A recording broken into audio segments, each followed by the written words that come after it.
when you were in the sixth form, I believe you were participating in PHAB. Yes. And what was your experience of that, and how do you think the experience of it now has actually changed, and what were the differences from then, and what was it like? What's it like now? Yeah, I'm really pleased that this has seeped into the questions. I saw it there. I'm going to make a quite bold statement.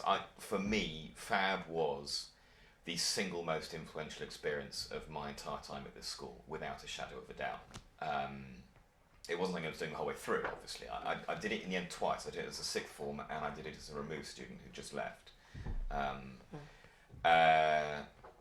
don't think I realised what an impact it had on me then, actually. I think that as time has passed, and certainly since I've come back here as a teacher, I now realise just how big an impact that had on me as a person. You asked me sort of how it's changed. I think there are some really important things about PHAB that haven't changed a bit. And that's, I suppose, the sort of soul of it. It was started in the 1970s by Willie Booth, who was chaplain here. And there was a sort of atmosphere of inclusion, of people moving out of their comfort zones, of fun, of this mixture of enormous fun with immense responsibility, which is a sort of combination that I don't think happens very often for people at school age. And I still don't think it does. That combination is very powerful to give people massive responsibility in a context where they're having enormous fun. What's changed? That atmosphere and that sense of it, I think is absolutely still there. 35 years later, and I think it's crucial. What's changed? I think the size of it and the profile of it has changed. The reason I was able to do it twice is because there weren't enough students in the school volunteering. You look at the sort of PHAB photos from 1991, 1992, and you've probably got about 20 sixth formers and removes combined doing it. Now there are 70 odd just sixth formers applying to do it. The size of it and the profile of it in the school has changed radically. And that happened before I started running it. I think it was David Hargreaves who was key to that. When he ran it, it became something that lots of people wanted to do. I think that's a really important shift and a legacy of his. If I look back at what happened to PHAB when I ran it, well, my feeling is, I suppose looking back, there were two things really. I'd like to think that whilst I ran it, I preserved what Willie and David had done. But the two things that were new and that needed to happen were to give it a permanence, a stability, to give it a sort of health and safety clearance, all that sort of modern context of fears over this, that and the other. PHAB was threatened by that, genuinely and seriously, and I feel that what I left was something that was stable in those terms. And the other thing was financial stability, and when I started running PHAB, people had to pay to be on it. It wasn't much, it was £150, which what you're getting is nothing, but some of the guests who come struggle to afford that. And PHAB is now financially in a position where it's possible to run it for free or for just a token administrative fee for the foreseeable future. And that was beginning to happen 3 or 4 years ago. So I think it has changed. It's much more stable financially and in terms of relationship with the school. It's much bigger, but it hasn't lost its ethos and its mood, which is the most precious thing about it, and that goes right back to Willie when he set it up. How do you think that Westminster as a school changed between your time as a pupil and your time as a teacher here?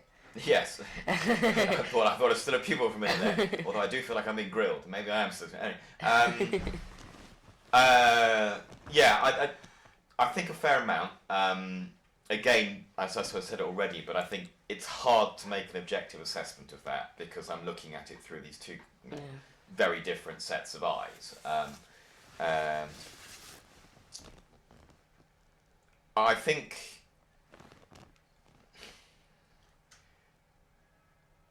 I think there are things that have changed. Again, no, it's subjective. I think the school now is better, by and large, at supporting Westminster pupils who are slightly weaker than others academically. My recollection of the school, this may be completely unfair, is that friends of mine at school who struggled compared to others probably weren't supported all the time and by everybody quite in the same way.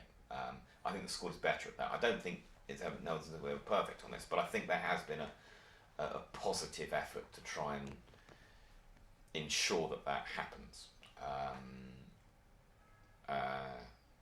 Yeah, I feel slightly uneasy saying that because I'm not sure whether that's really true, but I feel that's the case.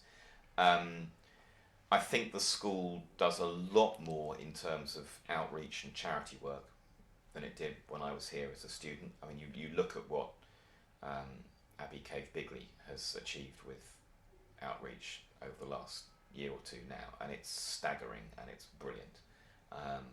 So you could apply the same questions over motivation for that we talked about with PHAB, but I don't care. I mean, it's just a good thing. I mean, it's brilliant. And there certainly wasn't that sense of community engagement, I felt. I don't remember it being there as a student. The school, in terms of facilities, is much better. When I was here, the Robert Hooke Science Centre was brand new. That was the sort of jewel in the crown. So that was new when I was in the fifth form. And the Queen came and said hello and walked around it and didn't look down my microscope. But we didn't have the Manukian, we didn't have the Millicent Fawcett, we didn't have the Western Building, we certainly didn't have Lawrence Hall. So all sorts of parts of this school in terms of facilities, I mean,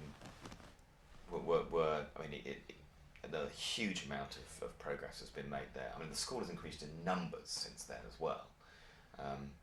But I think there are things really that have changed. I mean, all those, I suppose, are structural things.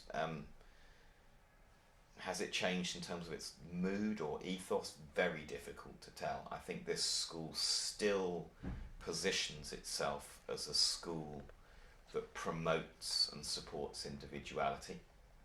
And I think it does that successfully. I think the school still, just as it did then, occasionally gets that confused with indulging people being rude, or I mean, you can promote some individuality or you can indulge people who are, anyway. I think that's a line that sometimes is blurred. But again, I think we get it right most of the time, and I think we did that as well. So I think there's a lot of continuity here. I think the school still is trying to do the right things for the people in it, but the facilities are bigger. The bureaucracy's got more, but then you probably don't notice that as a student. I think you should Maybe probably you do do, that. okay, But a I little mean, bit. do you think, of course, it's more important and it's really good to be supporting all the kids more equally at the school now, and so on and so forth. But do you think that the school has lost at all the sense that it used to be called a sort of university school, in that you were pushed out there on your own and you had to sort of be self-reliant, self-motivated? Yeah, I think that's true. There's sort of, I think you can be nostalgic about sink or swim to some level, which maybe cuts with some things I'm saying. I mean, if the school now creates very strong safety nets for people, it is the flip side of that, the fact that we aren't actually encouraging people to take real responsibility. I think that's a really good question, and I do sometimes question that. I do, with the internet now, the capacity for communication between teachers and students, home and school, is so much greater. I mean, there was no internet when I think I might have seen a computer, but I mean, the capacity for communication, for information, and therefore also for nagging or reminding or anything. I mean, it's a completely different world. And I think, yeah, maybe there's a sense now in which we're so keen to provide safety nets and support and avoid recrimination for not providing safety nets and support, that we don't make people take responsibility in the same way. I think, yeah, and I think there's yeah, I think that's a really valid point. Difficult to test and judge, but I do think that might be something that's worth exploring. Yeah, I'm going to think more about that.